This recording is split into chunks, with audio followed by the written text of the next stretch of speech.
알고 싶었다.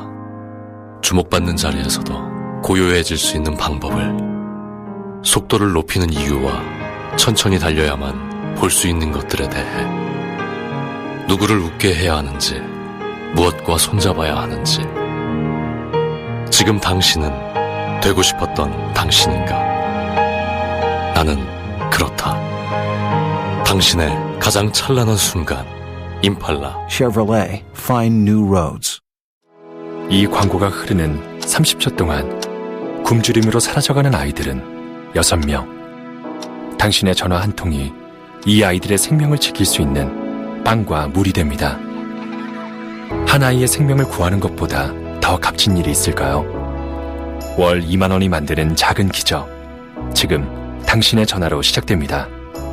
1899-7325 1899-7325 Save the Children.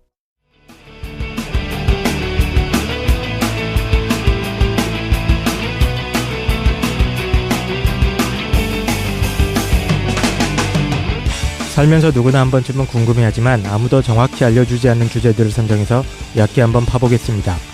지적 대화를 위한 넓고 얕은 지식, 줄여서 지대너볕 113회 영화 특집 지금 시작합니다.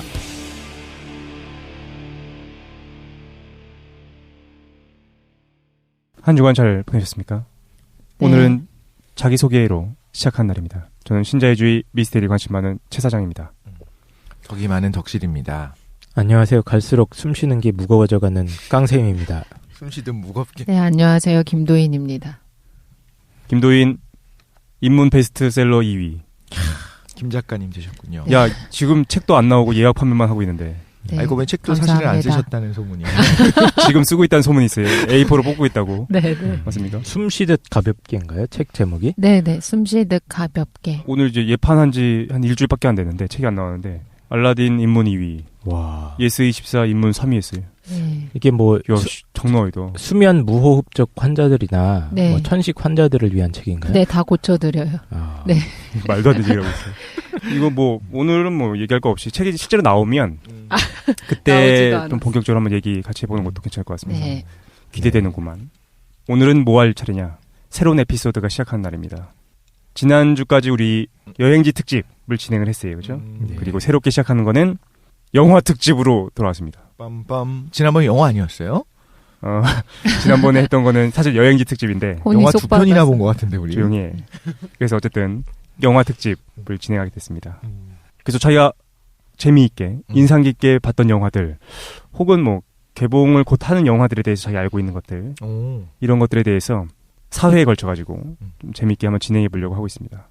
그래서 오늘 첫 번째로 다룰 내용은 독실이가 준비했죠. 뭘 준비했냐면은 패러그린과 이상한 아이들의 집. 맞습니까? 영화 제목으로는 그러니까 원래 이제 이거는 책 제목이고요. 책 제목이 베스트셀러예요. 근데 이게 영화화가 돼갖고 이제 좀 있으면 개봉을 하거든요. 영화에서는 미스 패러그린과 이상한 아이들의 집. 미스 패러그린? 네. 영화 제목이랑 책 제목이 다 원제약 제목이 다 다른 거구나. 영어로는 같습니다. 미스 패러그린's Home for Peculiar 모르겠다.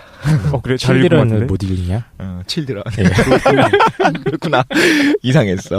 곧 개봉할 예정에 있는 영화인 거죠. 그래요? 그래서 협찬이 있어가지고 우리가 본격적으로 한번 재미있는 내용이기도 하고 해서 다뤄보려고 하고 있습니다. 책 자체가 되게 재밌어요. 그래서 이 내용도 하는 건 좋은데 원래 책의 줄거리라든가 어떤 배경이 되는 게 뭔지 설명하는 거에 앞서서 사실 영화는 감독이 누구냐도 되게 중요하잖아요. 그렇죠. 근데 이 영화가 지금 좀 회자되고 있는 이유 중에 하나가 팀 버튼 감독이 이제 팀 버튼 거야. 네. 그래서 뭐 팀 버튼 감독은 앞에다 뭐 팀 버튼에 막 이렇게 붙일 정도로. 그렇죠. 사실은 저는 그 왔다 갔다 하면서 그 버스 광고나 뭐 이런 거 광고를 본 것 같아. 그래서 뭐 별로 뭔가 싶었었거든. 별로였어요? 팀 버튼 거였구나. 색감이라든가 이것만 봐도 느낌이 오지 않나요? 이거 팀 버튼 거구나라는 색감이 싹 오는 그 화면 색감 이런 것들이 독특해 보이긴 했었어. 그렇죠. 네. 그래서 그거에 대한 많은 분들이 기대하는 것도 있는 것 같아서 우리 간단하게 팀 버튼 감독이 어떤 사람인지 다뤄보고 필모그래피도 간단하게 나눠본 다음에 그 다음에 이제 책을 베이스로 해서 영화 내용을 살짝만 한번 해볼까 해요. 팀 버튼 감독 같은 경우에 이제 할리우드에서 흥행성도 갖췄지만 그 자체가 하나 브랜드처럼 되신 분이죠. 그렇죠. 맞아요. 흥행성을 갖추긴 갖췄습니까? 그게 어마어마한 흥행작들이 너무 정말? 많아요. 근데 그렇죠. 근데 한국 사람들은 잘 안 보는 것 같긴 한데. 생각보다 팀버튼이라고 하는 이름이 너무 유명한데 브랜드 그거의 같아요. 맞아요. 브랜드가 됐죠. 말씀하신 것처럼 그러니까 영화 팀버튼. 제목에 아예 감독 이름이 들어가는 경우가 많지 많지 않은데 않으니까 뭐 스티븐 스필버그가 들어가고 예. 누가 있을까? 그 아바타 만든 감독이 누구였더라? 카메론. 제임스 카메론도 제임스 있고. 카메론. 제임스 카메론 감독이라든가 크리스토퍼 놀란. 크리스토퍼 놀란. 그다음에 이제 고전 영화들 중에 뭐 알프레드 히치콕의 히치콕. 이렇게 네네. 이런 작품들이 있는데 마치 그런 느낌으로 하나의 브랜드가 돼버린. 그쵸. 그렇네. 팀버튼. 그런데 이제 필모그래피를 보면 생각보다는 그렇게까지 이제 흥행의 보증 수표는 아니에요. 우리나라를 기준으로 하면 이제 2016년 기준으로 봤을 때 이상한 나라의 앨리스 2010년에 나왔었는데 그게 200만 명이 조금 넘었어요. 200만 명? 네. 한국에서. 한국에서. 네네. 그리고 찰리 초콜릿 공장이 이제 오. 2위인데 2005년에 나왔는데 128만 명. 그렇게 많지 그쵸. 않아요. 생각보다 이름에 비해서. 1000만 명 정도 될 것 같은데. 그리고 찰리 초콜릿 공장은 다 알잖아요. 이름을 하면 그런 영화 있었어라고 다 아는데 120만 명 좀 넘었고 그 다음에 이제 스위니 토드 어느 장혹한 이발사 이야기 그게 70만 명이 좀 안 돼요. 제목은 되게 유명한데. 뭐 유령 신부가 43만 명, 빅피쉬도 유명하잖아요. 빅피쉬. 그 7만 맞아. 2천 명이었어요. 정말요? 정말? 깜짝 놀라는 걸 영화 중 하나인데. 사실 그래요? 네. 가위손 같은 경우에는 가위손. 이제 비디오로 많이 봤었잖아요. 영화로는 아니고. 네네. 그죠? 당시에는 몇 년이 나왔지? 가위선이? 그게 90년에 나왔던 영화였고 2014년에 재개봉을 했는데 그 재개봉한 거 이제 관객 수를 카운트했을 때 5,800명밖에 안 봤어요. 5,800명이라고요? 가위손은 누구나 다 알잖아요. 그렇지. 왜냐면 그럼에도 명절에도 매년 똑같이 틀어줘. 그래서 그럴 수도 네네. 있겠구나. 그래서 박스 오피스 수로는 이제 우리가 이야기하기 힘들긴 하지만 그렇죠. 그러니까 보증 수표 같은 건 아니고 사실 생각보다 망작도 많습니다. 예. 근데 이제 미국 안에서 특히 이제 할리우드 안에서나 전 세계 시장에서는 흥행성이 꽤 있는 감독이긴 하죠. 우리나라 성적이 조금 상대적으로 좀 처져 보이긴 하는데 그럴 수도 전 있겠구나. 세계적으로 치면은 뭐 꽤 2억 달러, 1억 달러 이상짜리 영화들 꽤 많이 만들었습니다. 맞습니다. 배트맨 같은 경우에가 그러니까 우리가 알고 있는 배트맨은 크리스토퍼 놀란의 배트맨 말고 그 이전의 배트맨 있잖아요. 그게 이제 2억 5천만 달러를 벌었어요. 흥행 성적이. 2억 5천만? 예, 네네. 89년도 영화인데 네. 그때 당시 아마 초반했을걸요. 당시 역대 1위까지 올라가서. 그래. 네네. 그 다음이 이제 2위가 세계적으로 2위가 찰리 초콜릿 공장이고 그게 2억 646만. 달러. 네, 달러.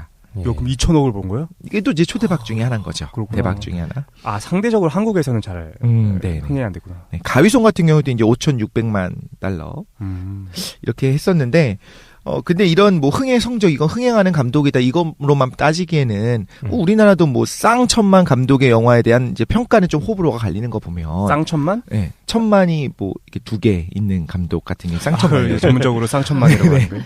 예. 그런 거 보면 꼭 이제 흥행을 잘했다고 해서 이제 이게 좋은 영화다 아니다를 이제 그렇긴 평가하기는 하지. 그런 것 같아요. 근데 팀버튼이 독특한 게 있어요. 색깔이 있고 자기 색깔이 있고 거기서 강하죠. 그렇죠.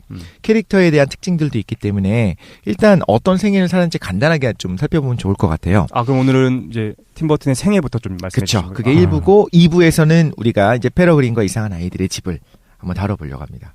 예, 기대됩니다. 근데 팀버튼 매니아 분들도 많이 있으실 것 같아요. 그래서 그렇죠. 그분들이 조금 더 이제 보충해서 다음에 한번 나는 이런 영화 이렇게 봤었다, 좋았었다 이렇게 언급해 주시면 또 좋을 것 같기도 특히 하고요. 영화 좋아하시는 분들은 팀버튼에 아주 열광하는 분들이 있죠. 그렇죠. 자기 색깔이 강한 건 되게 어떻게 보면 저는 좋은 것 같거든요. 이게 내 취향일 수도 있고 아닐 수도 있겠지만 나는 팀버튼 영화 아니면 안 봐 이런 경우는 없잖아요. 근데 이제 내 취향이 아니라고 하더라도 자기 색깔이 강한 영화를 보는 건 좀 즐거운 일인 것 같아요. 그래도 네. 자 팀버튼에 관하여 58년 LA에서 출생했습니다. 58년 개띠시죠. 개띠네요. 저도 달에 그 체일만큼 많다는 58년. 그거 몰랐어. 한국에서 58년이 제일 많아요. 아 그렇구나. 미국도 그런가? 저랑 그러면 그거네요. 띠동갑이네. 예? 저 82년. 갑자기 왜 나이 예, 알겠습니다. 공개? 개띠에서 반가워서 헷갈리는구만. 네네. 12분의 1이니까. 버뱅크에서 성장을 했고요. 소년 시절에 이제 쓰레기 버리기 금지 포스터로 상을 받았어요. 깜짝이야. 그 정도 상은 받아줘야죠. 그랬구나. 그런 거 했었구나. 자, 그리고 상을 받은 다음에 애니메이터가 되기로 결심을 했어요. 소년 시절부터.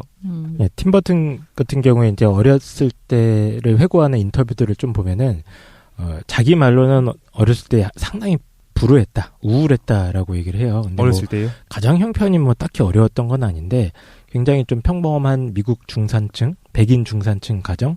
다 가졌네. 예, 교회에 이제 그 영화 보면 나오지 않습니까?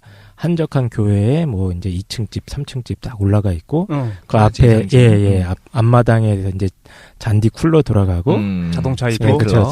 자동차 있고. 예, 딱 그런 집에서 좀 살았던 것 같아요. 근데 근데 뭐가 이제- 불우해? 근데 자기는 독일차가 없었어.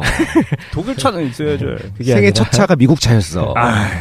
미국 그래요. 중산층 가정의 어떤 미국 주류 사회의 가치관 네. 뭐 이런 것들이 굉장히 답답하게 느껴졌다고 합니다. 음. 부모님들과도 별로 이렇게 사이가 안 좋았다고 그래요. 근데 이제 부모님이 딱히 나빴던 건 아니고 얘가 이상한 놈이야 약간.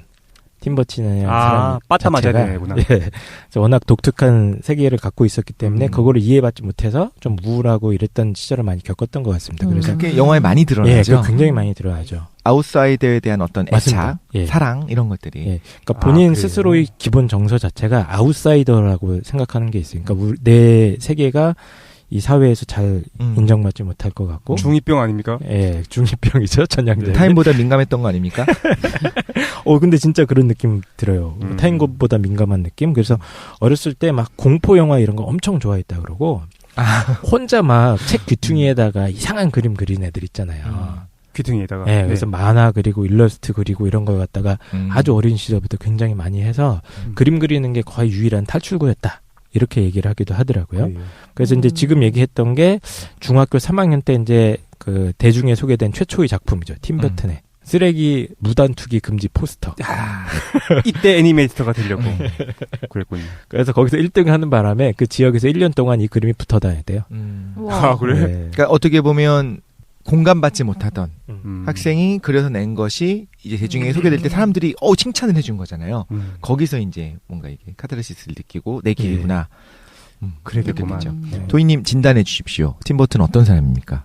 전 이거 너무 이해되는데요. 왜? 아, 그래요? 저도 어렸을 때 사람들이 사는 세계관 자체를 이해를 잘 못했어요. 사람들이 하는 말이나 행동 방식 같은 거를.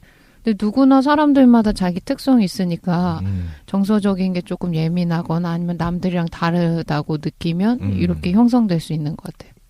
왜 지금은 이해 잘하는 것처럼 말씀하지 마. 그럼 팀버튼 감독한테도 그 책 한 권 보내주시면은. 네.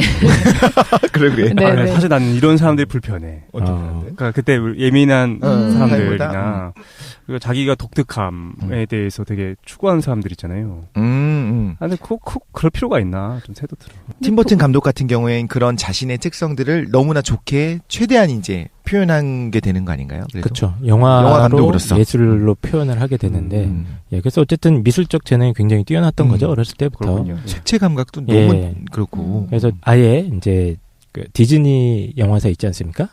예, 그 영화사에서 설립한 아트 스쿨 같은 게 있었나 봐요. 아, 네. 예, 그래서 켈 아트, 캘리포니아 뭐 아트 인스티튜트 오브 아트인가 뭐. 예, 거기서 2년 동안 2 years. 애니메이션을 전공을 합니다. 아, 그래요? 예, 그래서 인터뷰에 따르면 그림뿐만 아니라 뭐 편집이나 촬영, 뭐 스토리보드 짜는 법 등을 되게 많이 배웠다고 그래요.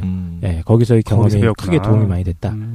이런 얘기를 하죠. 그리고 또 이제 디즈니 스튜디오에 입사를 하죠. 예, 그다음에 졸업하고. 네. 그 여우와 사냥개, 컨트롤 이런 거의 작업에 참가를 하는데 우리한테 이제 익숙하진 않아요. 여우와 사냥개, 컨트롤 이런 거는 이제 팀버튼의 생애를 할 때 언급되는 정도인 거고. 네, 20대 초반이죠, 이때가 팀버튼이. 23살에 이제 단편 애니메이션 데뷔작으로 이제 빈센트라고 하는 걸 발표를 합니다. 빈센트? 네. 그리고 그게 시카고 영화제에서 이제 수상을 하는데 영화 내용은 정말 간단히 얘기하자면 계기 영화 스타 빈센트 프라이스가 되고 싶다는 소년의 꿈을 그린 영화예요. 그러니까 이것조차 좀 이상해요. 보통 흔히 말하는 영화라고 한다면 독립영화 같은 경우는 또 이런 게 있을 수 있겠는데 최초 데뷔작이니까 그럴 수도 있겠지만 당시의 어떤 영화의 추세를 생각을 해보면 독특하잖아요.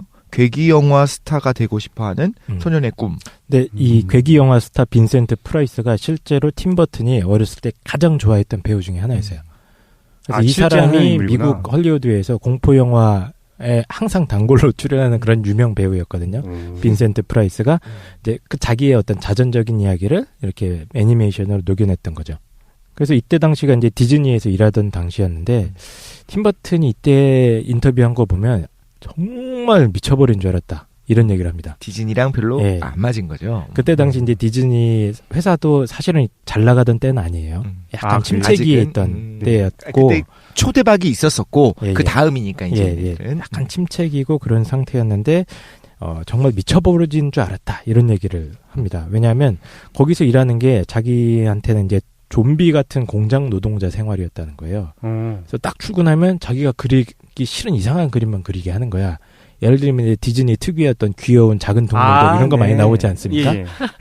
근데 정말 다르다. 자기는 막 이상한 해골, 막 거미 그림, 뭐 이상한 거 막 그리고 이러고 싶은데 자기는 거기에 더 맞는데 거기가 막 예쁜 그림만 그리게 하니까 나 귀여워 하는 캐릭터여야 돼. 디즈니는. 그 정도는 돼야죠. 그래서 팀 버튼이 하도 회사 생활하면서 이상한 그림만 그리니까 파트너를 아예 붙여줬다고 합니다. 근데 그 그래요? 파트너는 아주 작고 예쁘고 귀여운 동물만 전문으로 그리는 애. 그래서 둘이 이렇게 조인해갖고 좀 어떤 작업을 마음인지 하게 알 것 했는데 팀 버튼은 그것도 버티지 못하고 완전히 이제 둘이 서로 신경 꺼버리는 그런 상태로 꽤 오랫동안 일을 했다고 그러더라고요. 그래서 재밌는 일화가 있어요. 이제 84년을 마지막으로 이제 나오는데 프랑켄 위니라고 하는 단편 영화를 만들어요. 네네. 근데 그게 내부 심의를 받았을 거 아니에요? 디즈니에서. 네. 거기서 이제 역겹다는 평가를 받고 아예 방송은 잘려버리고. 평가 역겹다. 그다음에 이거를 이제 만들었잖아요. 그 최종 작품을 감독을 줘야 될 거 아니에요? 그래서 만들었는데 연출을 했는데. 근데 이제 그걸 아예 안 줬다는. 네, 팀 버튼한테 아예 주지도 않고 아예 그냥 그 창고에 처박아둔 거죠. 이게 뭐냐 미친 거 아니냐? 근데 뭐 나중에 이제 팀 버튼이 뜨니까 뭐 비디오로 다시 발매도 하고 이랬다고 발매는 하는데 됐어요. 예.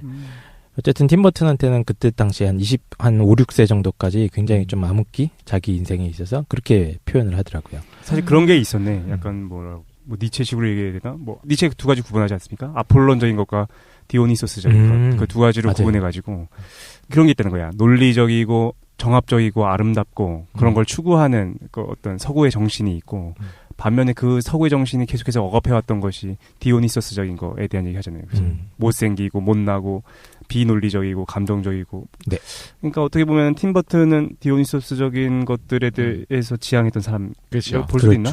예. 근데 당시의 미디어는 그렇지 않았어요. 받아주기 힘들었던 상황이었던 거죠. 자, 그러다가 이제 나와서 피위의 대모험이라고 하는 이제 장편 영화를 만드는데 나름의 이제 대박은 쳤어요. 사실 500만 달러 제작비를 해갖고 4천만 달러의 수익을 얻었으니까. 근데 사실 뭐 큰 반응은 사실 없었다고도 얘기를 해요. 그러니까 이때가 이제 아예 디즈니를 나온 거야. 네. 때려치고 나와서 워너브라더스 있지 않습니까? 네. 예, 유명한 영화사. 거기로 이제 데뷔를 했죠. 이적을 해서 거기서 장편 영화를 이제 찍은 거예요. 예, 그래서 첫 번째 이름이 뭐 피위의 대모험. 근데 네. 이때가 26인가? 25인가? 네네. 예, 되게 어릴 때입니다. 이때도. 그 다음 이제 우리가 아는 작품들이 조금씩 나오기 시작해요. 88년 뭐가 있었죠? 올림픽이요. 네. 그때 바로 비틀주스가 야, 비틀주스가 그렇게 오래된 거야? 네, 비틀주스 그때 연출합니다. 그리고 89년에 이어서 배트맨, 세계 정말 최고 역대 1위 흥행작이었던 배트맨이 나오게 되죠. 이거 두 개를 이제 빵빵 터트리는 거예요. 88년, 89년에. 이때가 막 30살, 31살 이러니까 엄청 젊은 나이에 초대박 영화를 연이어서 계속 만드는 거죠. 그리고 바로 32살에 이제 90년에 1년 지나서 연출, 각본, 제작을 전부 다 했었던 가위손이 나오게 됩니다. 가위손. 완전 그때가 이제 정말 전성기가 야. 되겠죠. 가위손은 사실 저는 팀 버튼 영화를 그렇게 좋아하지는 않습니다. 그럴 것 같아요. 아, 나는 안 맞아. 근데 그 유일하게 너무나 좋아했던 영화가 가위손은 참 좋았어. 왜? 가위손은 내용이 참 정합적이에요. 그 첫 번째 얘기 소리 시작이 그거 아닌가? 할머니가 손녀한테 손녀가 물어봐. 할머니 눈이 왜 오는 거냐? 그때 할머니가 뭐라고 얘기하냐면은 저기 멀리 보이는 고성에서부터 눈이 내리는 거다라는 얘기를 해주거든요. 그러면서 아주 긴 얘기, 눈이 내리는 이유에 대한 얘기 설명해주는 게 가위손에 대한 얘기야. 네네. 그러니까 고성에 어떤 과학자가 살고 있었는데 그 과학자가 마지막에 기계를 이제 인조인간 사람을 만들어 놓고서 죽어. 근데 마지막 순간에 손을 갈아 끼워줘야 되는데 그걸 못 해주고 그냥 죽는 거야. 그래서 손만 가위가 남아있는 상태에서 영원히 고성에서 사는 내용이거든요. 그러다가 그렇죠. 이제 화장품 매판원이 어쩌다 가가지고 그 가위손 에드워드죠. 이름이 에드워드를 데리고서 마을에서 벌어지는 일에 대해서 다루고 있거든. 예. 그런데 이제 에드워드가 여러 가지 일해. 미용도 해주고 뭐 정원사 일도 해주고. 맞죠. 근데 가장 유명한 장면이 그거잖아요. 얼음 깎는 게 나와. 얼음을 가위로 막 조각을 하는데 그때 이제 눈인처럼 얼음 조각들이 날리거든요. 그거가 눈이 오는 거다라는 얘기를 해주는 거야. 음. 그래서 그 에드워드가 아직도 고성에 살고 있고 음. 그걸 통해 가지고 우리가 눈이 오는 이유를 알 수 있다. 예. 그런 내용 해주는 거야. 그 가위선 영화에 가위선이 사실 인조인간 같은 거죠. 그렇죠. 그러니까 네. 프랑켄슈타인 모티브 예, 그런 맞아요. 거기도 하고 팀 버튼은 이 영화를 되게 오랫동안 구상을 했었다고 합니다. 아 그래. 예, 그런데 원래 자기 흥행이나 이런 게 또 영화 속에서는 중요하니까 못 만들고 있다가 일단 비틀주스가 엄청 대박을 쳤거든요. 네. 사실 저예산 영화로서는. 초대박. 예, 그리고 배트맨은 역대 흥행 1위를 찍습니다. 아, 당시 그래. 전 세계.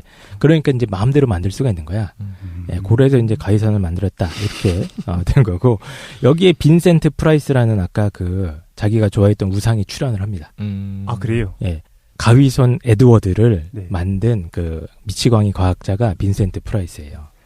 아 그래. 예, 그래서 자신을 창조한 과학자인데 이 과학자가 좀 나이도 들고 그래갖고 그 마지막으로 에드워드의 손을 만들어주지 못했죠. 그러니까. 예, 그래갖고 가위를 대충 붙여놓고 나중에 만들어준다 했는데 예, 죽어버리고 그럼 이제 세상에 버려진 이제 소년 에드워드가 그 손 대신 가위가 붙어 있으니까 뭘 만지면 다 상처가 나잖아요. 그래서 실제로 그 자기를 창조한 아버지의 죽은 시체 머리를 이렇게 만지다가 머리를 잘라요. 예, 그런 그 장면이 있었나? 그런 장면도 있고 어쨌든 그래서 타인과 접촉하는 것도 어렵고 소통할 수 없는 그런 상태에 놓인 뭐라고 해야 되나 별종에 대한 이야기인데 사실 이거는 팀 버튼 자신에 대한 그렇죠. 이야기. 자전적 이야기고. 굉장히 자전적인 이야기입니다. 그리고 팀 버튼 영화의 전형적인 그 프릭이라고 하는 그 별종 그렇죠, 그렇죠. 계속 별종. 나오게 되거든요. 예. 그리고 그게 팀 버튼의 그렇네. 색깔을 딱 계속 결정하는 나오는구나. 거죠. 예. 네, 가장 중요한 특징 중에 하나예요. 아웃사이더이기도 하지만 일종의 그 프릭이 계속 나오게 되고 그러니까 계속 이상한 형태를 띠고 있는 애들이 계속 나오는구나. 그렇죠. 영화에서. 그리고 선한 형태로도 나오는 선한 프릭이 있고 나쁜 프릭이 있어요. 아. 별종들. 근데 이제 별종의 가장 큰 특징이 뭐냐면 주변 세계랑 뭔가 교류를 하긴 하는데 이건 좀 뭐라고 해야 되지? 상투적으로 표면적으로만 하는 거고 사실은 굉장히 좀 고립돼 있고 외롭고 주변 세계로부터 단절돼 있는 그런 캐릭터. 이런 캐릭터들이 이 팀버튼 영화에서 굉장히 자주 등장을 합니다. 그렇구만. 예, 그래서 대표적인 캐릭터가 이제 에드워드. 에드워드. 예, 인 거고 또 이 영화 안에 사랑에 빠지는 위노라 라이더 나오지 않습니까 거기? 예? 이 영화에 아마 위노라 라이더라고 위노라 라이더라고 굉장히 위노라 라이더? 아름다운 배우가 등장하는데 그래요? 이제 여성 캐릭터들도 보통 보면 이제 다 고립돼 있고 뭔가 이 세계에 어울리지 못하는 마치 김도인을 연상시키는 그런 그래. 캐릭터들이 자주 등장을 해요. 김도희는 뭐 세상을 어울리지 못하는 게 아니라 세상을 이제 정복하려고 하는 거죠. 좀 차이가 있는 것 같습니다. 그러고 보니까 도희님은 이 영화 보셨었어요 혹시? 어떤 가위존이요? 아 저는 TV에서 반영하는 걸로 봤어요. 많이 그때 줬지 TV에서. 그리고 그때는 그 초등학생이니까 맞다, 맞아요. 예, 예. 네네 88년. 네네 저 초등학교 때만 해도 막 극장 가는 게 흔한 일이 아니어가지고 맞아. 네. 그렇다 진짜. 1년에 한 우레메 보러 번 갔었지? 갈까 말까. 네네. 나도 저도 우레메. 처음에 극장 가본 게 우레메 우레메는 네, 네. 배트맨 보러 간 게 처음이었는데. 아, 그래요? 어우 성숙했다. 기억이 나요, 그때. 큰 이벤트인 양 막 1년에 한 번 갔었던 거여서 그쵸. 저 TV로 봤었어요. 네. 음. 근데 그 가해손이 얼음을 조각하던 그 장면이 음. 되게 강렬한 이미지처럼 지금도 머리에 새겨져 있어요. 굉장히 이미지가 좀 머리에 착착착 달라붙지 않나요? 네, 맞아요. 그랬던 것 같아요. 근데 지금 그 장면 뭐 유튜브나 이런 데서 보잖아요. 네. 가위질 하는 것과 무관하게 얼음이 너무 많이 뿜어져 나옵니다. 확 뿜어져 나와가지고 그게 눈에 자꾸 들어와요. 나중에 참고해서 보시면 네. 좋겠어요. 공기가 같이 섞이기 때문에 네. 불어나는 겁니다. 아, 네. 알겠습니다. 살다 보면. 그래서 이제 속상하다. 그 이미지 얘기를 해주셨는데 팀버튼이 계속해서 인터뷰에서 강조하는 부분이 있어요. 자기가 영화 작업을 하는 어떤 자기만의 영화 철학이나 이런 얘기를 할 때 항상 나한테 중요한 거는 비주얼이다. 이미지다, 이야기가 아니다 이런 얘기를 굉장히 자주 합니다. 그런 것 같다, 야. 예. 그래서 특히 팀버튼 같은 경우는 인물에 대해서 되게 생각을 많이 한대요. 그래서 팀버튼 영화의 굉장히 중요한 특징 중에 하나가 영화 제목들이 대부분 다 어떤 인물입니다. 예를 들어서 배트맨, 비틀주스라는 영화도 사실 그 영화 속에 나오는 굉장히 기괴한 유령이거든요. 예. 그래서 이 사람 영화들 보면 거의 대부분이 그 인물들인데 이제 그렇구나. 가위선도 그렇죠. 우리나라에서 비틀주스를 그러니까 유령 수업이라고 번역을 하기도 하죠. 그렇게 하기도 하죠. 가위손이라는 캐릭터도 이제 아주 독특하고 그런 캐릭터인데 자기는 이 영화 작업을 하면서 그 인물이 가지는 의미에 대해서 되게 깊게 고민을 많이 해본대요. 예, 그리고 그 인물을 어떤 이미지를 통해서 배치해 주는데 좀 많이 신경을 쓰지, 뭐 이야기 구성의 플롯을 좀 치밀하게 만든다거나, 장면 연출이나 이런 거 편집 같은 걸 뭐 열심히 한다거나 이러진 않는다고 본인이 스스로 고백을 합니다. 예. 사실 영화를 보면 그래서 원작 소설이 있는 경우도 있고 그걸 약간 좀 재구성을 하기도 하거든요. 그래서 물론 더 탄탄해지는 경우도 있고 찰리 초콜릿 공장 같은 경우에도 조금 달라지거든요. 원작이랑 결말이 살짝 달라지기도 하고 그래. 예, 보충되는 부분들이 있고 한데 한편으로는 여기서 이제 어떤 분들은 영화를 완전히 정합성 있게 짜임새 있게 흘러가는 그치. 걸 좋아하는 분들이 있어요. 그쵸. 인과가 명확하고 처음에 드러났던 거에 대해서 나중에 그랬던 거구나 하고 모든 것이 해결되는 영화를 좋아하는 분들이 있는데 그런 그쵸. 분들은 오히려 좀 허술하게 느낄 수가 있는 거죠, 영화가. 그래서 난 허술하게 느끼는 거구나. 예. 제가 팀버튼 영화를 볼 때는 인물을 중심으로 좀 봐야겠네요. 그렇죠. 네네. 그리고 왜 저렇게 했을까, 저 캐릭터 어떤 특징이 있을까를 생각해보면 더 재밌게 볼 수 예, 있을 것 그래서 같아요. 굳이 뭐 팀버튼 영화를 비판을 한다면 이제 그런 거에 대해서 편집이나 뭐 이야기 전개가 약간 좀 산만하지 않냐 이런 얘기도 하는데 그러니까 팀버튼 영화 볼 때는 이제 그거에 대해서 너무 초점을 맞추기보다는 영화 속에 등장하는 인물들이 있지 않습니까? 네. 굉장히 독특한 개성을 갖춘 인물들이 많거든요. 대부분의 경우. 그리고 그 인물의 속성들을 표현하기 위해서 비주얼적인 측면이 굉장히 독특합니다.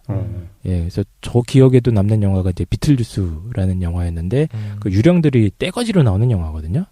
비틀주스. 예, 그래서 그 영화 설정도 굉장히 재밌는데 사후 세계와 현실 간의 경계를 완전히 허무는 영화예요. 그 영화가. 예, 최 선장님은 이제 사후 세계에 가면 뭔가 특별한 게 있고, 네네. 이 세상의 모든 문제가 사라질 것 같고 그러지 않습니까? 그렇게 보진 않아요. 그런 정도는 네네. 아닙니까? 예, 거기서 이제 어떤 이제 젊은 신혼부부가 갑자기 교통사고가 나서 딱 죽었는데 저승세계에 가려면 125년을 기다려야 돼. 그래요. 예, 그래서 이제 유령이 돼서 자기 집에서 사는 겁니다. 근데 자기 집에 사람들이 이사를 온 거야. 근데 그 새로 이사온, 예, 그쵸. 이사온 사람들이 막 집을 어지럽히고 하니까 짜증나가지고 얘네들을 쫓아내려고 막 자기들이 이상한 뭐 연기를 하기도 하다가 안 쫓아내지니까 이제 비틀주스라는 이상한 유령한테 부탁을 하러 가면서 에피소드가 이제 꼬이기 시작하는 그런 영화가 있었던 것 같은데 거기서도 보면 굉장히 그 충격적인 비주얼들이 많이 나와요.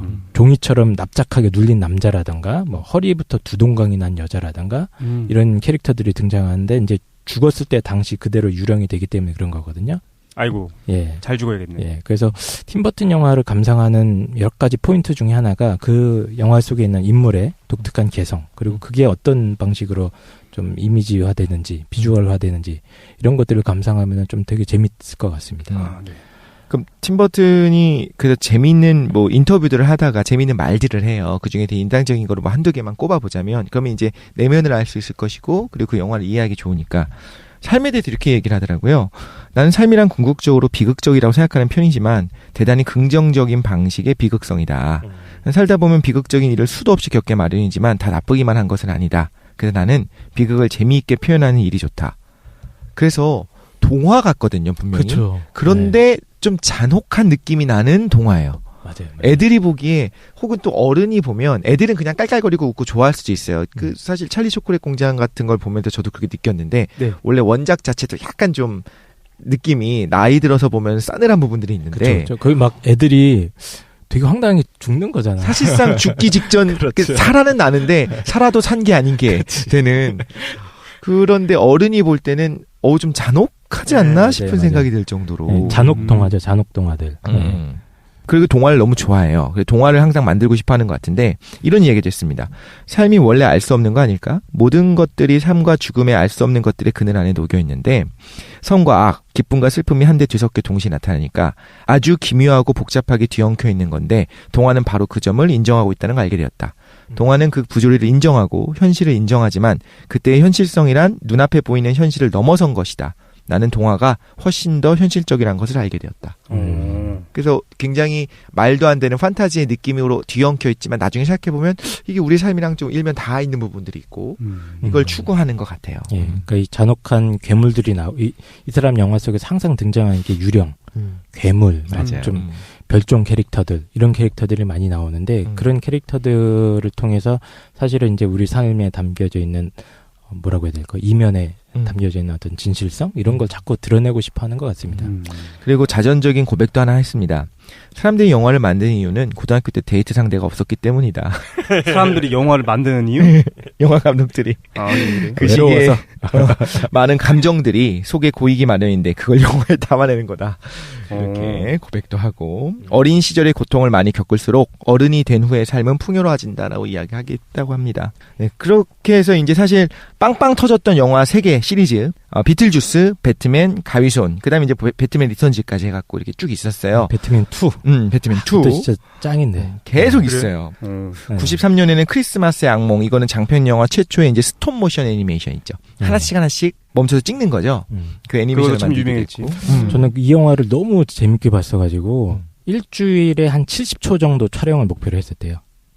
정말. 천천히 천천히 해야 되는 거고 장편 영화로 이 스톱 모션으로 활용해서 장편 영화 찍는 게 사실 엄청 힘든 일이거든요. 그렇지. 예, 그래서 굉장히 힘들게 찍은 영화인데 그 영화도 보면 이제 각종 유령 괴물들이 떼거지로 등장을 하고 스토리도 굉장히 좀 재밌습니다. 그 할로윈 마을의 대빵인 잭이라는 남자가 있거든요. 이제 할로윈 마을. 예, 할로윈 마을의 해골 인간이에요. 그 모습이 생각난다. 그렇죠. 완전 해골 인간인데 다리 길고. 할로윈 마을이 너무 지루해 얘는. 근데 옆에 있는 크리스마스 마을에 딱 갔었는데 거기 너무 뭔가 재밌고 흥미진진한 거예요. 그래서 야 그럼 우리도 크리스마스 한번 해보자 해서 산타를 납치하고 자기가 산타 역할을 하려고 하다가 이제 다 엉망진창이 되는 굉장히 재밌는 영화예요. 악몽이죠. 예. 근데 이거는 이제 연출을 직접 하진 않았었어요. 맞아요. 그런데 캐릭터 스토리 이런 것들을 직접 팀 버튼이 제작했었던 부분으로 그래서 이제 각본과 제작이 팀 버튼으로 보통 대표작으로 알려져 있는 것 중에 하나죠. 그리고 쭉 이제 뭐 있어요. 뭐 화성 침공, 슬리피 할로우, 혹성 탈출. 그다음에 이제 빅피쉬도 좀 유명하지 않습니까? 빅피쉬.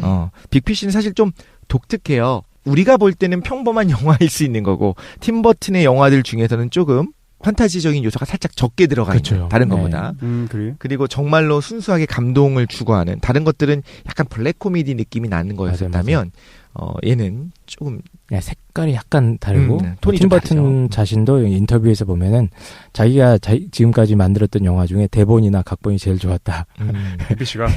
그 전에는 자기는 그냥 인물이나 캐릭터나 뭐 비주얼에 신경 썼다면 이건 이제 대본이 워낙 좋아서 이렇게 좋은 영화를 찍을 수 있었다 이러더라고요. 일탈을 한번 했네요. 대충 어떤 내용입니까?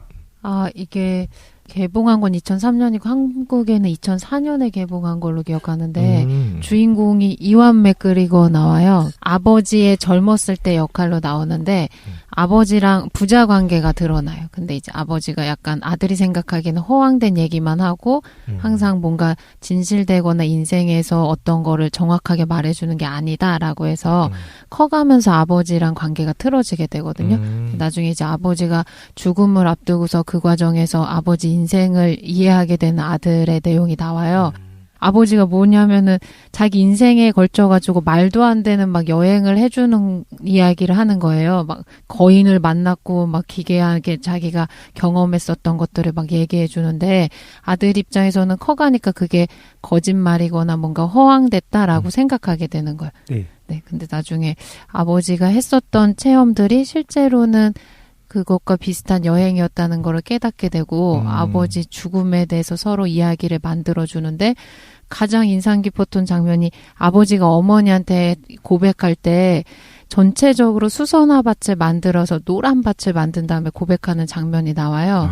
그걸 많이 아마 이미지로 기억하실 거고 두 번째 제가 되게 기억에 남았었던 거는 아들이 이제 죽어가는 아버지한테 아버지가 어떻게 죽게 되는지를 이야기로 전해주는데 아버지가 자기가 여행하면서 만났던 정말 다양하고 신기한 사람들이 아버지가 죽음에 이르를 때 와서 막 축하해 주는 거예요. 온갖 인생에 등장했던 사람들이 다 나와서 그래서 아버지를 만나서 너무 기뻤고 행복했었다라는 하면서 작별하는 장면이 나와요. 거인들이 실제로 나옵니까? 네, 거인들도 실제, 나와요. 나도 기억나는 것 같아. 네. 그래서 아버지가 상상해서 꾸며냈다라고 생각했던 캐릭터들이 다 오지. 네네.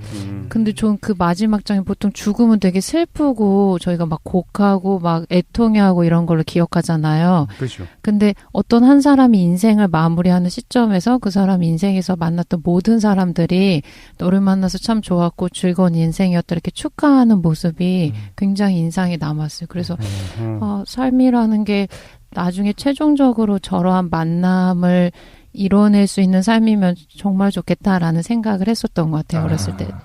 그렇구만. 지금 얘기를 듣고 보니까 네. 깜짝 놀랄 정도로 사실 페레그린과 이상한 아이들의 집이 더 비슷해요. 아, 그래요? 근데 이거는 연출을, 그러니까 원작이 따로 있기 때문에 이제 랜섬 릭스가 지은 책이기 때문에 그렇지 않은데 네. 이따가 2부 때 한번 좀 자세하게 설명하는데 아, 예. 비슷한 내용들이 나오게 됩니다. 저 너무 궁금해요. 네. 그럼 이런 영화들이 있다가 뭐 그 이후에 유명한 것들이 있어요. 또 뭐 유령신부 2005년에 나왔었고 그 유명한 찰리와 초콜릿 공장도 2005년에 나왔었고 스니토도 2007년 이렇게 쭉 나가게 되다가 이제 요즘 들어서는 사실 그다지 이제 흥행에 성공한 영화는 없었어요. 오히려 요즘 들어서는 그랬던 것 같아요. 네, 그렇죠. 뭐 다크 섀도우, 빅아이즈 뭐 이런 것들이 있었긴 했었는데 생각보다는 그러다가 2016년에 이제 미스 페레그린과 이상한 아이들의 집을 이제 연출한다는 이야기를 듣고서 사람들이 기대를 많이 하고 있고 사실 이 책 자체가 베스트셀러였기 때문에 우리나라에선 생각보다 많이 팔리진 않았었는데 상당히 많이 팔린 책이거든요. 실제로 미국에서는. 사실 이거 되게 우연한 기회로 책을 보게 됐었는데 이 내용이 영화화 된다고 했을 때 어떻게 될 것인가. 사실 영화를 굉장히 잘 시키는 감독들이 워낙 많아요. 이제는. 아까 뭐 제임스 카메론 감독이 했다고 하면 얼마나 스케일이 크게 나올까. 근데 소설 자체가 제임스 카메론 감독이 할 만한 소설이 아니에요. 당연히 스티븐 스필버그가 할 만한 책도 아니야. 누가 이걸 영화화시킬 수 있을까라고 한다면 제 생각에는 이 작가도 생각을 했던 것 같아요. 이건 완전히 정말 팀 버튼을 위한 소설이에요. 그래요? 나도 그 소설에서 그게 유명하다는 얘기는 들었거든. 사진이 나온다는 거야. 좀 괴기한 사진들이 실제로 들어가 있다는 거 소설 안에. 정말요? 처음 표지 자체가 좀 괴기스러워요. 그렇네. 그래서 그거 사진이 유명하다는 얘기만 좀 알고 있었어. 근데 독실히 읽었구나. 네. 한번 그러면 팀 버튼에 대한 이야기는 너무나 할 말이 많지만 우리가 시간 관계상 좀 여기서 줄이고 미스 페레그린과 이상한 아이들의 집으로 좀 넘어가 보면 어떨까 생각합니다. 오케이, 알겠습니다. 이제 2부에서 팀버튼의 신작 미스 페레그린과 이상한 아이들의 집. 네. 궁금합니다. 이 책이 원작인데 이제 미국의 영화 감독 겸 이제 굉장히 단편 같은 것만 살짝 만들었었어요. 사실 그 영화 감독 겸 작가인 랜섬 릭스의 첫 소설입니다. 첫 소설이에요 이게. 랜섬 릭스? 랜섬 릭스의 첫 소설이고. 아, 네. 네. 그러니까 영화 감독 겸 소설가 이게 작가라고는 얘기하는데 실제로는 영화는 뭐 이렇게 단편 이런 거 만든 거였고 2011년에 출간을 했습니다. 그다음에 처음에는 뭐 반응이 처음부터 확 뜨겁던 건 아니에요. 근데 천천히 이제 잘 뜨다가 조금씩 뜨다가 뉴욕 타임즈 베스트셀러가 되고 2012년 4월에는 칠드런스 챕터에서는 1위까지 가게 됩니다. 어린이 분야? 네, 칠드런스. 근데 이게 칠드런스 책인지는 모르겠어. 요즘 책들이 그런가 봐. 약간 그렇고. 근데 원래 아이들 소설, 뭐 만화 이런 게 잔인하지. 그렇지 않나? 그죠? 어른들의 동화 뭐 이래서 다시 하면 저런 의미였어. 다시 보면 깜짝 놀라요. 그렇지. 근데 그런 것 같아. 왜냐면 어린아이다 보니까 명백해야 되는 거야. 아픈 거, 안 아픈 거. 선악이 명백해야지 아이들한테는 그게 자극적인데 어른들은 그 미세한 것들을 보잖아요. 그러니까 아주 조금만 건드려줘도 이해할 수 있는 거니까. 그래서 아이들께 좀 잔인한 게 아닌가라는 생각도 들어. 근데 얘는 모르겠어요. 요게 내용에 그게 좀 진한 부분도 있고 상처를 너무 정확하게 묘사를 해요. 이제 배에다가 찢어서 칼날이로 박혀 있다. 뭐 약간 이런 식으로. 아, 그래. 그런 것들이 보통 아팠다, 크게 다쳤다로 묘사되는 것이 아니라 좀 묘사가 진하긴 하더라고요. 알겠습니다. 그리고 이제 결국에 이제 베스트셀러, 뉴욕 타임즈 베스트셀러에 45주 동안 있게 됩니다. 그러니까 이건 대박이에요, 정말. 계속 오랫동안 있었던 이런 책이었었고요. 이게 아까 말씀하셨지만 이걸 한번 책을 보면 되게 재밌어요. 이제 표지 같은 거는 사진이 공개돼 있으니까 표지가 되게 기묘하고 몽환적이고 으스스해요. 저는 그 표지 보고서 약간 일본 영화 링 떠올렸어요. 약간 무서워요. 그 얘기하니까 좀 무섭다. 네, 섬찟해요. 나왔어 지금 사다코가. 네. 이런 못 보는 분들도 있을 텐데. 이거 공포는 아니잖아요. 조작된 사진 같은데. 공포물은 아니고. 이 사진이 이제 독특하기 때문에 이 얘기를 꼭 할 수밖에 없는데. 네. 이 안에 이제 사파들 같이 있는 사진들이 되게 많아요. 이제 사파가 아니고, 얘는 뭐냐면, 사진이 원저 있었던 거예요. 작가가 사진을 먼저 모았어요. 세계 각지에서. 그 다음에 이 그걸로 사진을, 스토리를 네, 쓴 거야? 오리지널 사진을 사용해서 소설을 스토리텔링으로 만들어낸 거예요. 특이한 구성이네요. 그쵸. 네. 소설을 먼저 만들고 적합한 사진을 고른 게 아니고 사진이 그렇다는 먼저 거예요. 있었다. 음. 그래서 약간 이제 취향이 팀버튼이랑 비슷했던 것 같아요. 팀버튼이 이걸 보고서 사실 이 책이 어떤 거다라는 저도 평가를 먼저 안 받대요. 아. 근데 보고 난 다음에 이 사진에 완전 매료가 된 거예요. 자기도 그러면서 그렇지. 팀버튼이 뭐라고 이야기를 하냐면 이런 이야기를 해요. 작가의 컬렉션에 미치지 못하지만 나도 평소에 사진을 모은 터라. 팀버튼이 책에 수록된 사진들의 미스터리하고 시적이면서 으시시한 분위기가 마음에 쏙 들었다. 이야기가 있는 사진들이 분명한데 뭔지는 알 수 없는 그런 분위기다. 그래서 상상력을 발휘해서 직접 이야기를 만들어보게 한다. 그런 방식으로 구성한 책이라는 사실이 독특해서 관심이 갔다. 이렇게 얘기하더라고요. 두 덕후가 만났네. 그렇지. 예. 그러니까 이렇게 이 멘트만 보면 사진이 뭔가 어마어마하고 그럴 것 같잖아요. 근데 그런 건 아니고 그냥 흑백 사진 조그만 건데 네. 뭐 목이 없는 사람이라든가 아니면 이상한 두건을 쓰고 있는 쌍둥이 아이란가 뭐 그런 얼굴은 사람 몸은 이렇게 분위기가 약간 이제 으스스하고. 으스스하고 흑백이라서 네. 흑백이라서 더 그런 것 같아요. 그런 어? 사진들이 몇 개 있어요. 이거 휴가철에 막 날 더울 때 공포 영화 많이 보시는데 이 책 보시는 것도 좋을 것 같아요. 그 정도까지는 아닙니다. 그래요? 네. 제가 지금 눈이 안 보여서. 오히려 너무 겁먹으실까봐 좀 단적으로 말씀을 드리자면, 그러니까 무서운 건 아니에요. 무서운 건 아니고 무섭진 않아. 약간 그러니까 묘해 느낌이. 그치. 근데 사진 이제 저는 사진에 예전에 관심이 있었으니까 말씀을 드리자면 합성은 최소한으로 되어 있다라고 이야기를 하는데 아, 합성된 사진이요? 실제 사진은 아니에요? 그 컴퓨터 합성 말고 포토샵 합성이 아니고 예전에 그 합성보다는 이제 눈의 착시 효과를 이용하는 것 같아 나는. 아. 그것도 있는 것 같지만 뭐라고 해야 돼? 합성도 있긴 있는 것 같아요. 옛날 그러니까 필름 시절에서도 그런 후처리가 가능했거든요. 네네. 인화하는 과정이라든가 이런 거에서 음. 건판에다가 이렇게 좀 그런 것들을 좀 한 게 보이기는 해요. 좀 뻔해 보이는 사진들도 좀 있고 그렇죠. 어떤 거는 근데 이제 중요한 건 작가가 나 이 캐릭터가 필요해서 자기가 만든 건 아니라는 거죠. 아하. 자기가 골라냈었던 이미 컬렉션을 가지고 있었던 그 사진들, 원본 사진들을 가지고 이제 스토리를 만들어낸 겁니다. 사진에 숨겨져 있는 스토리들을 창작해내서 그렇죠, 그것들을 창작한 이제 거죠. 엮어낸 것 같아요. 서사구조. 맞습니다. 등장인물 간단하게 먼저 소개를 드릴게요. 많은 사람들이 나오는데 두 명만 얘기하려고 해요. 할아버지가 있고요. 주인공이 있습니다. 할아버지 이름은 에이브러햄 포트먼. 주인공의 이름은 제이콥 포트먼. 영화에서 그렇습니다. 영화가 아니라 주인공 책에서 남자예요? 그렇습니다. 네. 네. 할아버지 이름은 아브라함이고요. 에이브러햄. 에이브러햄이니까. 에이브러햄 링컨. 그렇군요. 하잖아요. 아브라함이고 주인공 제이콥은 야곱이에요. 어? 이거 성경 그거네? 그렇죠. 유대인입니다. 아. 이게 되게 중요한 것 중에 하나로 이제 책에서 나와요. 손자인 거죠. 네, 손자입니다. 아버지는 건너뛰었고요. 네. 아버지 이름이 나오나 기억이 안 나. 아버지는 별로 안 할아버지. 중요하니까요. 그러니까 사실 그래. 빅피씨랑 다르게 여기는 할아버지가 중요합니다. 네네. 할아버지가 격동의 삶을 보냈어요. 그래서 폴란드 태생이었고 오. 고아원에서 자라고 전쟁에도 참전했었고 그 증기선을 타고 바다를 항해하고 대항해 시대 이렇게 했었고 예. 말을 타고 사막을 가로지르고 서커스단에서도 활약을 하고 이게 좀 중요한데 총과 자기방어 야외 생존에 관한 모든 것을 알고 있다. 생존 전문가. 그 다양한 언어를 구사했다라고 이제 주인공이 묘사를 해요. 네. 우리 할아버지는 이런 사람이야. 너무나 다이나믹한 삶을 살았어. 이렇게 이야기를 하죠. 빅피쉬에서도 아버지가 서커스단에서 일하거든요. 그러니까 그 어떤 그런 게 있나 보나요? 그 랜섬 릭스가 염두에 두고 만든 것 같아 진짜로. 그러면서 그래요? 이제 인터뷰가 나중에 이제 보니까 찾아보니 궁금해서 자기는 정말 몰랐고 나중에 팀버튼이 관심을 갖고 있었다는 사실을 알았을 때 너무 기뻤다, 너무 좋았다 이렇게 이야기를 해요. 근데 작가 사진이 앞에 있는데 작가 되게 잘생겼어. 젊어 되게. 그래요? 근데 아무튼 너무 비슷한 부분들이 좀 있어요. 그런데 이제 주인공이었던 제이콥 포트먼은 할아버지가 영웅이었던 거예요. 어렸을 때는. 얘는 플로리다를 떠나본 적이 없는 꼬마고 중산층에 살아요. 얘 중산층이에요. 아니 중산층이 아니라 잘 사는 걸로 묘사가 돼요. 아 그래요? 뭐 잘 사는 유대인 중산층 가족인가 보지. 그래서 뭐 친구가 가난한 친구가 있는데 좀 민망할 정도로 나는 좀 잘 사는 생일 선물로 뭐 4년 된 고급 승용차를 받고 막 이런 내용들이 좀 나오거든요. 이게 소년인데? 나중에. 지금은 아직 애기고요.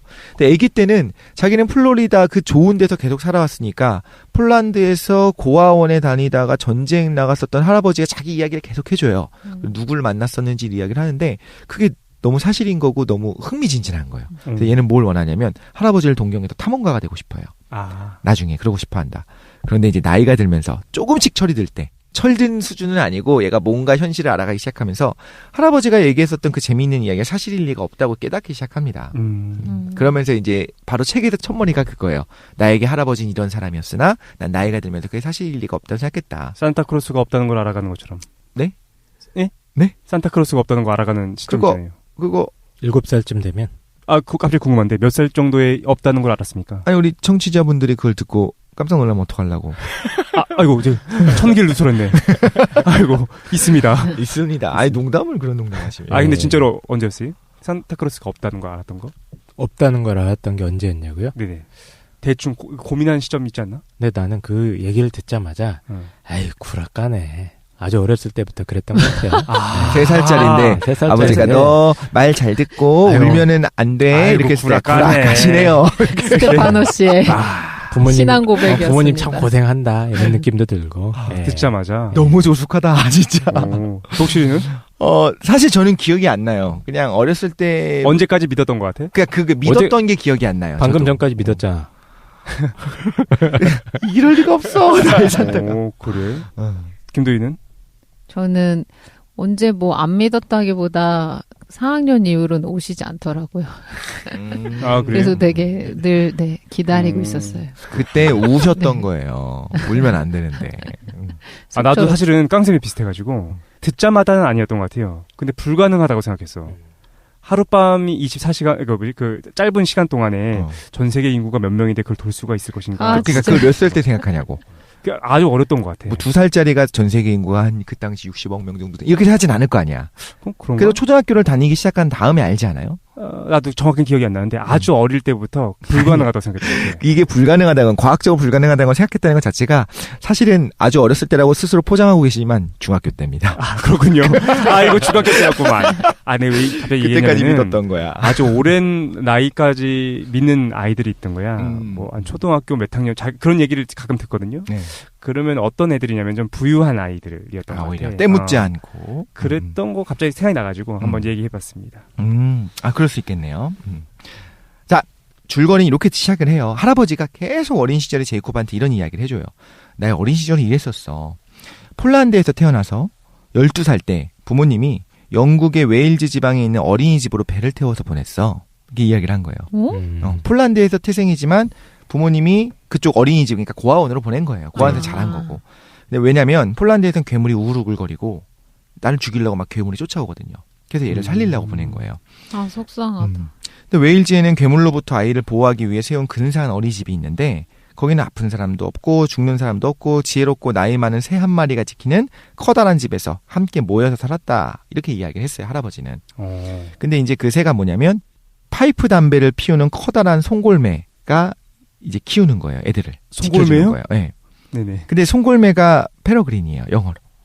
그래서 미스 페러그린 하면은 사실은 이제 미국 애들은 아는 거죠. 송골매 부인, 뭐 송골매 미스. 송골매 부인. 야, 그러면은 영어 송골매 씨. 번역을 그렇게 써야지. 송골매 부인과 이상한 아이들의 집 이렇게 써야지. 근데 미스니까 부인은 아니네. 미스예요? 뭐라고? 송여사. 송여사와 아이들의 집. 얼마 좋습니까? 괜찮다. 그런데 이제 얘가 7살이 되면서 죽이고 싶은 7살이 되면서 의심을 하기 시작합니다. 그래서 할아버지가 그런 이야기를, 그러니까 할아버지가 농담처럼 얘기하지 않고 그랬었어라고 이야기할 때 흥미진진하게 듣고 속상해하면서 듣다가 의심하는 거예요. 할아버지는 내가 지금 5-6살 먹은 어린애인 줄 아시나 생각하면서 7살에 왜 괴물이 해치려 했죠? 이렇게 물어보는 거예요. 그러니까 할아버지는 우린 좀 달랐거든. 날아다닐 수 있는 여자아이도 있었고 그 고아원에 어린이집에 몸속에 벌이 사는 남자아이도 있었고 바위를 너끈하게 들 수 있을 정도 힘이 센 남매도 있었고 투명인간도 있었고 구라까네. 뒤통수에 입이 있는 사람도 있었다고 이렇게 사진을 보여줬어요. 할아버지가? 사진을 보면 이제 믿어야지 어떡하겠어. 근데 그 사진이 이제 이 책에 나오는 거죠. 할아버지가 포토샵 CS3를 조작할 줄 이 아는. 비유와 상징을 모르는. 할아버지가 엑스맨이었다. 속상하다. 그렇구만. 하비에르 영재 학교를 다녔다. 근데 그러다가 이제 학교에서 미국 약간 그런 거 나오지 않습니까? 학교에서 동화 그대로 믿는데 그러면서 여자애들 앞에서 망신을 당한 거예요. 친구가 이렇게 닭질을 질러버렸어. 그래서 선언을 했어요. 어느 날 할아버지가 얘기해 주시는 그런 동화는 안 믿을 거예요. 그러니까 할아버지가 혼란스러운 것처럼 누가 그걸 동화라고 하디? 그러니까 당연히 동화죠. 이렇게 얘기하니까 할아버지가 알았다 하고 그 다음부터는 그냥 말을 안 했대요. 근데 이제 제이콥을 이해해 준 거죠. 쪽팔리니까, 부끄러우니까. 근데 이제 제이콥이 자라나면서 할아버지의 어린 시절 이야기를 이제 이해하기 시작하는 거예요. 그렇게 이야기했던 것들에 대해서. 할아버지는 힘든 삶을 살았을 거 아닙니까? 실제로 할아버지 가족 중에서 2차 대전이 일어나기 전에 폴란드를 떠난 사람은 할아버지가 유일했어요. 실제로? 실제로. 그래서 가족 친척들이 전부 다 할아버지 12살에 갔다고 했잖아요. 네. 16살이 되기 전에 전부 다 괴물에게 살해됩니다. 그럼 얘는 이제 이해를 하는 거예요. 아, 괴물이면 독일인을 얘기하는 그렇지. 거구나. 폴란드의 유대인이었으니까 할아버지 입장에서는 그런 막 이런 괴물들이 쫓아와서 냄새 나고 굉장히 괴기스럽게 생긴 애들이 우리를 죽이려고 한다고 했던 것이 사실 제복 입은 군인들이었을 거고 그 당시 어떤 트라우마와 어린아이의 눈에서는 그걸 괴물로 이제 묘사하지 않았을까 부모가 이제 이해하기 시작하는 거예요. 그러면서 전쟁 고아들이죠. 사실 전쟁 고아들이 모여져 있었던 웨일즈의 섬이잖아. 영국으로 당시 유럽에서 영국으로 많이 도망갔어요. 그렇죠? 영국만이 이제 히틀러의 치하에 들어가지 않았었으니까. 그래서 이제 섬의 어린이집을 낭만적으로 여긴 것도 이제 이해가 가는 거예요. 그 애들 입장에서는. 그래서 또 얘 뭐라고 했냐면 남과 다르게 우린 좀 달랐거든. 그래서 괴물이 쫓겼다고 했잖아요. 그것도 이제 유대주의적인 생각인 거예요. 유대인 우리는 남들과 달라. 그래서 죽이려고 한 걸 거야. 그리고 아이들이 막 하늘도 날고 막 이런 놀라운 능력이 있다고 묘사했던 것도 그 게토 유대인 저주기억이라든가 가스실을 이제 피해서 살아남을 수 있었잖아요. 그게 사실은 놀라운 능력인 거죠. 근데 이렇게 이해를 해요. 할아버지를 깊이 있게 이해하게 됐어요. 몇 살에? 이제 자라나면서 점점. 자라나면서. 그러다 이제 16살에 시작됩니다. 이 책은요. 현재는 16살이에요. 그렇구만. 이제 16살 소년이 어느 날 이제 할아버지가 나이가 들면서 이제 치매가 시작되고 이제 망상이 막 시작돼요.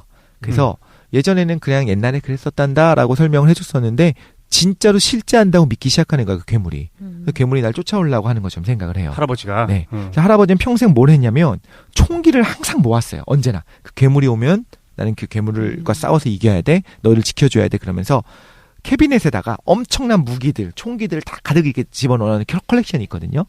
근데 할아버지가 치매가 걸리면서 실제로 괴물들이 쫓아오려고 한다고 생각하니까 아버지가 걱정이 될 거 아니에요. 총기 사고라도 나면 어떡해. 네. 그래서 그 모든 무기들을 캐비넷에 넣고 잠궈버려요. 아버지가? 네. 그리고 그 열쇠를 숨깁니다. 근데 어느 날 할아버지가 전화를 해요. 그래서 캐비넷 열쇠 너 아냐고 빨리 달라고. 그놈들이 날 찾아냈다고. 진짜 오고 있다고. 근데 나 뭐 어쩌라는 거냐. 뭐 과일 칼, 뭐 빵칼 이거로 걔네들 상대하겠냐. 괴물들 오는데 빨리 내놔. 얘 너무 속상한 거예요. 그렇지. 내가 너무나 사랑했던 할아버지가 사실 전쟁이 끝났는데 군인들이 온다고 하는 그런 걸 생각하니까. 아무튼 그게 좀 심하니까 이제 할아버지의 상태를 보려고 이제 방문을 하게 됩니다. 네. 그런데 갔더니 제이콥이 갔죠. 오케이. 친구랑 이제 가는데 할아버지가 큰 상처를 입고 저 뒤쪽에 뜰 같은 게 저 뒤쪽에 이제 있거든요. 큰 나무들이 있고 숲에 뒷마당. 뒷마당은 아니고 이제 숲이 들어갔더니 뒷산. 네. 거기 쓰러져 있는 거예요. 할아버지가. 그래서 갔더니 너무 큰 상처를 입었어. 배에. 돌아가실 것 같아.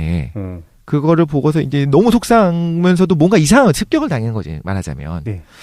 그래서 할아버지가 뭐라고 이야기를 하냐면 여기는 안전하지 않으니까 섬으로 가라. 그 새를 찾아라. 루프 안에서 송골매 찾아라. 네, 새를 찾아라. 루프 안에서 찾으라고 그러고 노인의 무덤 건너편에 있다. 루프? 얘기를 하고. 예. 1940년 9월 3일 에머슨 그 편지 그들에게 소식을 전해라 제이콥 하고 이제 할아버지가 죽습니다. 유언인가요, 그게? 그렇죠. 약간 이상하죠. 약간 암호같이 되어 있잖아요. 암호같이. 예. 그리고 이제 제이콥이 사실 괴물을 봐요. 할아버지가 얘기했던 그 괴물을 봐요. 그러면 이제 혼란스러워하는 거예요. 무슨 괴물인데? 문어괴물? 뭐 약간 그런 이상한 괴물을 봐요. 근데 자기는 이제 16살이 될 때까지 할아버지 망상인 줄 알았는데 진짜 괴물이 있는 거예요. 그걸 보고 이상한 거예요. 그래서 이제 경찰한테 당연히 얘기하겠죠. 경찰은 웃어 넘깁니다.